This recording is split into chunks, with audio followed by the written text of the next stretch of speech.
Brutal and vicious and most ruthless champion there's ever been. There's no one to stop me. Lynx is a conqueror. No, I'm Alexander. He's no Alexander. I'm the best ever. There's never been anybody like me. I'm Sonny Liston. I'm Jack Dempsey. There's no one like me. It's Teofimo Lopez, 11-0, 9 KOs. The best to do it right now in the game is to take over. Shout out to BNboxingNews. Hey, girls, continue. I've been welterweight champ of the world. Everybody go follow BNboxingNews.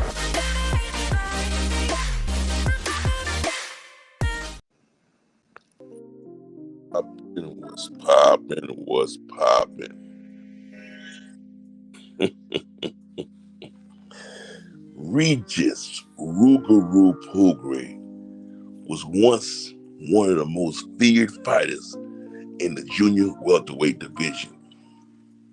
Yeah, I said it. Yes, I said it. Boy, straight from New Orleans, Louisiana.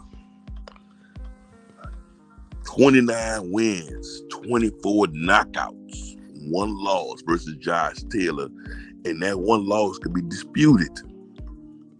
So only 5 people escaped the wrath of being TKO'd, knocked out, stopped, whatever you want to call it. He had 1 bad showing in June. I think it was June 17th versus the Danielito Zorrilla. And now all of a sudden, dude came to the office and had 1 bad show in the office. 1 bad night. Now everybody wants to try to call him out. Everybody wants to try to play the games. I'm going to tell y'all something. He's going to make an example out of one of these boys. Nobody wanted to call his name out, but now he's one of the most. What he did different, he was a champion before at 140. And he's a champion again. Gary Antoine called him out. Devin Haney called him out. Who was talking shit? I think it was Teal talking shit. Look, make the fight. All this shit talking, all this mentioning this man's name. If they're not gonna make the fight, they need to stop mentioning this man. What's poppin' with you, Just Do? What's poppin' with you, my brother?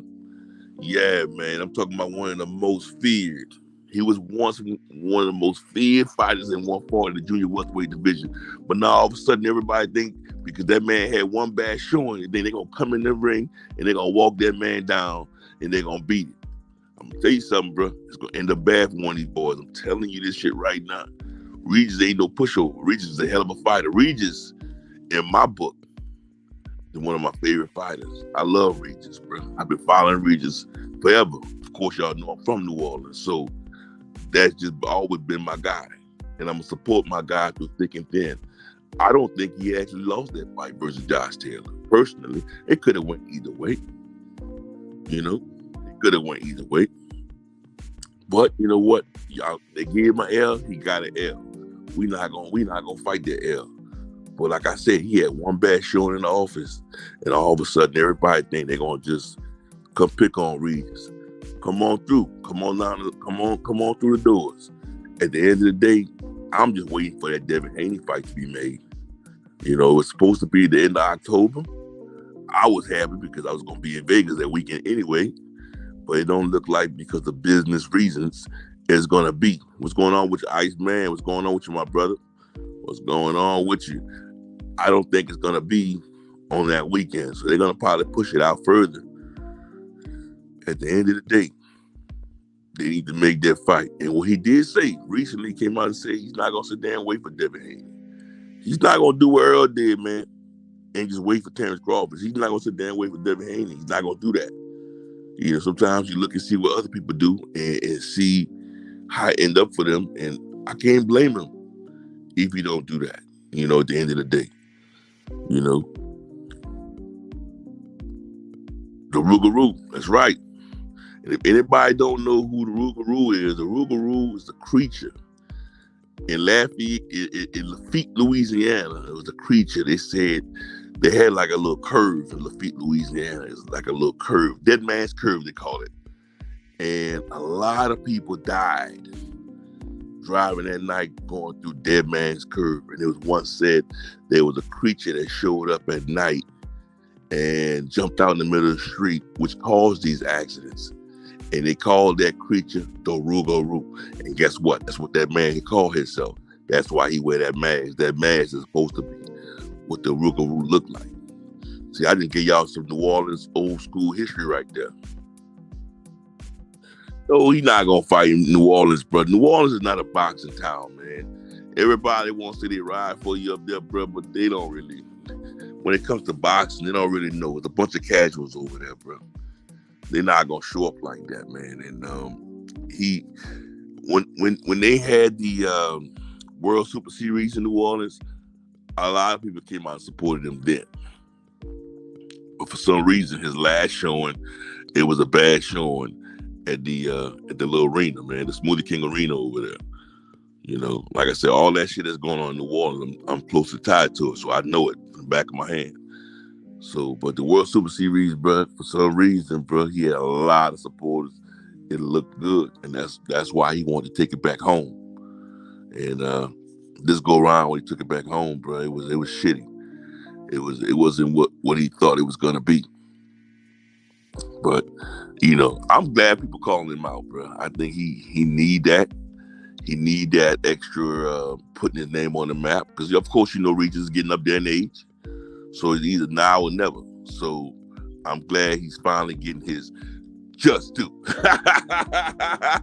Yes, sir. He's finally getting it, man. They finally called him out. They finally making him that prize fighter that he is. Because you know, when they call you out, that means that everybody want a piece of you. So that means your name is getting out there. So, but what he has to do is when they call him out, he got to go out there and he got to beat them in a great fashion. Yes, sir. You hear that? So he gotta beat him in a great fashion. So I'm glad his name is being called out. It's all about prize fighting. And whoever's gonna make him the most money. I think so far, even though Devin is the undisputed moving up, I don't know how much that's gonna guarantee him for his prize fighting. So right now he got to get take all the big fights that's gonna hurry up and jolt his career up, so he can hurry up and do what he has to do and make his exit. Of course, you know, you want to do what you got to do in this sport of boxing and get out while you still have all your marbles. You don't want to do like the greats did. You got to learn from that shit. That's what you do. You're involved. Yes, sir. You already know, man. So, again, like I said, I'm glad everybody's calling him out. My whole deal, though, my issue with it all is that they think that they're going to just walk in the office and just beat him. It's not going to happen like that. Because when he catch one of them and he make an example out of one of them, I don't want to hear no cries. You know, I don't want to hear no cries. Of course, what they're trying to say about Regis Prograis is that he's flat-footed and you got to stand in his face. So I guess what they plan on doing is moving around, using the entire surface of the ring, moving around, using the angles on him. Right now, Regis should be working on that. He should be working on being more mobile. You know, he should be working on just moving, using his legs. Just like I said, it's called making adjustments. It's about seeing different fighters, different styles. Once you start seeing different fighters, different styles, of course, if you're a great fighter, you start making those adjustments. You start training for that. And that's just all he had to do. But remember, he wasn't fighting enough. I didn't think, man. You know, the World Super Series, he was able to see a lot of different styles. So what a lot of fighters do, they adjust to the fight. They adjust to their fighter. So just Zarrillo was one of those awkward-ass fighters. And he had to fight through that shit, bro. And he did. And obviously, Devin Haney and his team saw something, and they want to exploit it. So come on down, you know. And like I said, I'm a boxing fan, bro. I fucks with Haney. I fuck with the Haneys. I take my hat off for Devin Haney and his father. You know, but I also fuck with Regis Prograis. I'm a boxing fan. I'm going to keep on saying it because I don't want nobody to come on here thinking I'm hating on either fighter. You know what I'm saying? No. I'm gonna keep it equal. You know, I'm gonna keep it equal. I'm not gonna put no personal matters in this shit. And I think a lot of times what we do as boxing fans is we start getting personal, you know, and that what affects our judgment. Yeah, Iceman, you're right. I said that earlier, man. I said that he's getting up there in age, so he has to make these big fights now and never. If they was waiting on aging him out, I think a lot of them did a great job. He's getting up there in age, so he has to hurry up and make this push. You know, he has a great push coming out right now because everybody's calling him up. Because one of the things he said to me when I saw him the last time was, "Man, I gotta be champion again. I gotta be champion again." And he became champion again. So he did do that. But like I said, he's trying to get elevated, bro, and at least become. I mean, Undisputed is gonna be a little hard for him because T.O. got a belt and T.O. gonna run. Y'all know what T.O. does when he has belts. But he's gonna at least try to be unified, bro. If he can get that unified and do his thing and then bow out, hey man, he's done his thing. But he's just trying to, you know, like I said, that's just what he said to us, man. And that's one thing about Regis, dog. He comes to the local events in the city. He fucks with us, man. When we're in the city, he comes out to the local event and he just blend in like a regular dude, bro. So he cool as hell, man. But what the fuck I got going across my screen? Yeah, that's not the fucking banner I want to put on there. Shit, what the fuck? Yeah, man, I just want to come on here, bro, and just talk about a little Regis program, man. I think that a lot of people think they're gonna just come in there and just rough and tough him, bro. I think he's gonna make the adjustments. Yeah, definitely all truth, bro. I think he's gonna make the necessary adjustments, and I think it's gonna be a tougher fight for his opponent, regardless of who his opponent is. You know, I just don't think that he's gonna be a walkthrough. I think that he's still a force to deal with in the junior welterweight division. Junior welterweight division is definitely loaded, and it's gonna be challenging, bro. It's gonna be challenging. But at the end of the day, you know, you got to go through the man I call the Rougarou. And yes, the Rougarou is definitely on my top 10 because I fucks with him. I think he's a great contender. I think that when you talk about the junior welterweight division, you cannot talk about the junior welterweight division without talking about Regis Rougarou Prograis. You can't. I don't give a damn what you say. You know, so regardless of how you feel about him, you cannot talk about the junior welterweight division without talking about Regis Rougarou Prograis. And again, and I emphasize, he had one bad showing in the office. We can't use that shit against him. You bring your favorite fighter against him, and you're gonna see how your favorite fighter get exploited. Because I know this man is a great fighter, and he proved that shit in the World Super Series. All the best fighters in the junior welterweight divisions all challenge each other, man. They all went against each other, and he only came out short by a small bit. They could have went either way. So we're gonna have to see, man. Everybody got to keep their eyes on the junior welterweight division and see what happens. I think they're gonna make some big moves. Remember, the lightweight division was on and popping, but some of those guys have since moved up to junior welterweight. So a lot of the action is being taken up that way. So it's gonna be awesome, man. We're gonna have to continue just to support these fighters, and man, let's have these conversations, man, about 140. Let's have these conversations about Regis Prograis, because like I said, he's making his last push, and the least I could do right now is to put him in the spotlight, because I want these dudes to call him out, because I want him to get these fights, because I want him to prove to the world that he was one of the best in the junior welterweight division.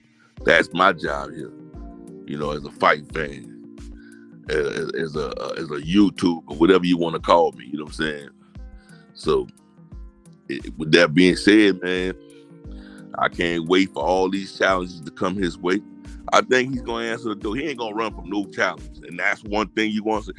A lot of people put Sean Porter on their top list because they say Sean Porter didn't run past no fades. Regis Prograis is not going to run past no fades. You call Regis Prograis name out, he gonna fight you. Make the bag right, he gonna fight you. You know what I'm saying? So all these dudes that wants to hurry up and say his name right now because he had one bad showing in the office, call his name out, say it 3 times. Rougarou, Rougarou, Rougarou. And he will pop out. He will pop out. Because I'm going to tell you something. When the first person that he fight, he make an example out of, I don't want to hear nothing. This dude wasn't, I don't want to hear he wasn't ready. I don't want to hear nothing. All I want to hear is, damn, they played with the wrong one. You know, y'all know what they do, bro. That's the same shit happened to, what that boy name at the welterweight division? That new kid that's coming up, I can't even think of his fucking name right now. I'm so upset. Jerron Ennis, Boots Ennis. Boots Ennis had one bad showing where he couldn't cut off the ring, and all the doubters popped out talking bad about him. Dog, is gonna happen in boxing, okay? Just in life, period, bro. Sometimes we go to work, man, and shit just don't work out the way we want it to work out. As a professional pharmacist, that's what I do for a living. Sometimes I go to work and I blank out. That shit's not cool. It's not good, but that's one bad showing. I don't blank out all the time. It depends on what's going on in my personal life. So, like I said, you know, one bad showing. But let me pivot back to the topic at hand. Iceman said, I would like to see Boots and Bud. Man, Bud spoke on that recently, man, and I'm going to be honest with you, man. I agree with what Bud said. That's more of a risk than anything else. I mean, Bud, just like Regis, they're both on their way out. When you're on your way out, man, you want to only accept or take the fights that's going to mean something to you. The shit that's going to make you legendary. The shit that's going to give you all the money in the world so you can coast on out. I mean, Boots is going to have enough challenges ahead of him because Bud is going to let those belts go. Bud's going to move up regardless. Bud is not going to stay at 147. So those belts are about to be free, and Boots is going to have to do. He's going to have to show and tell.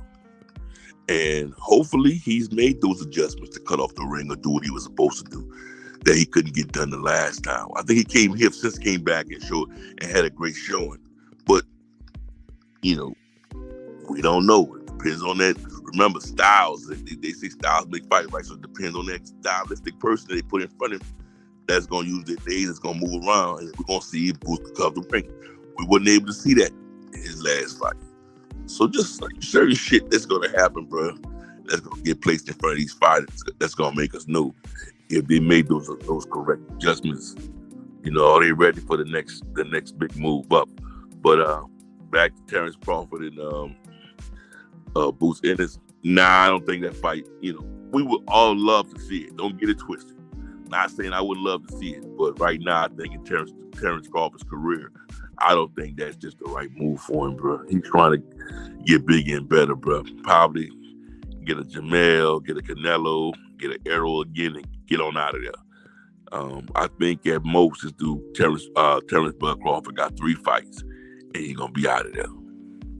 He's going to do this PBC shit and get on out of there, and he's going to probably do like everybody else and start fighting these expired UFC fighters or these non-branded fighters. He's gonna do that shit and coast on out, make a little money here and there doing that shit. But for his competing in the real boxing ring, you know, nah, he gonna do 3 fights and he out. I mean, Bernie has said it. He pretty much said it himself. You know, 36 years old, bro. Don't keep competing to these lower tier fighters start knocking you out like some of our favorite fighters. That shit happened to them. And some of them even sustained brain damage from that shit. And that's why I said dudes like Regis Prograis, Terrence Crawford, they got to hurry up and cash out. Keith Thurman been trying to cash out. Keith Thurman been trying to cash out, dog. That man been finished with boxing, bro. He used to be he was a hell of a competitor, bro. I don't know what the fuck happened, bro. He just right now. He's just looking to cash out. Whoever is gonna pay him the most amount of money to fight, he gonna fight you. And like he always said, he don't give a fuck if he take a L. He just want cash out. You know, but he didn't make the best decisions, man, while he was still in there, when he still had those options, bro. I think he tried to leave too early. He got that Manny Pacquiao sweepstake and disappeared, man. I know he had some injuries here and there, but I think after those injuries, he could have still came back, bro, and did what he was supposed to do. That's why a lot of these fighters end up broke. You know, dudes like him, Adrian Broner, I think they didn't make the best decisions with their career. And I think ultimately, bro, I hope they made right decisions with their money, because if not, you'll be hearing about these niggas real soon. But with that being said, man, I appreciate everybody that came on here and supported me today, man. I appreciate y'all. Iceman, Just Do. I mean, thank y'all. Y'all know how I do, man. I come on here, I spit a little facts. Make sure y'all hit the like button. Make sure y'all hit the bell-shaped icon. If you're not already a subscriber, follow me, man.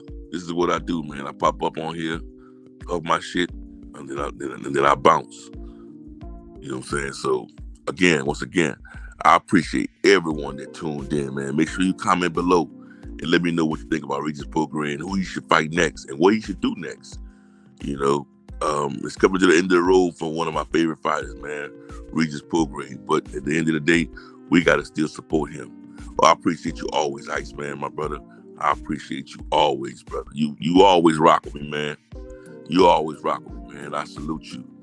But just always, you know, like I said, comment below. Let me know what you think Regis Prograis should do. Let me know what you think about it. Good, sad, bad, great, or indifferent. I think that he's one of the best that's in there right now.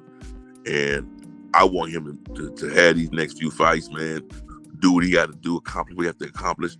And I would love to see him bounce out. I don't want him to stay fighting at his late 30s, man, until these lower tier fighters come up and beat him. Nah, I don't want that to happen to him either. So, with that being said, y'all already know what it is. Y'all already know who this is. BNboxing News.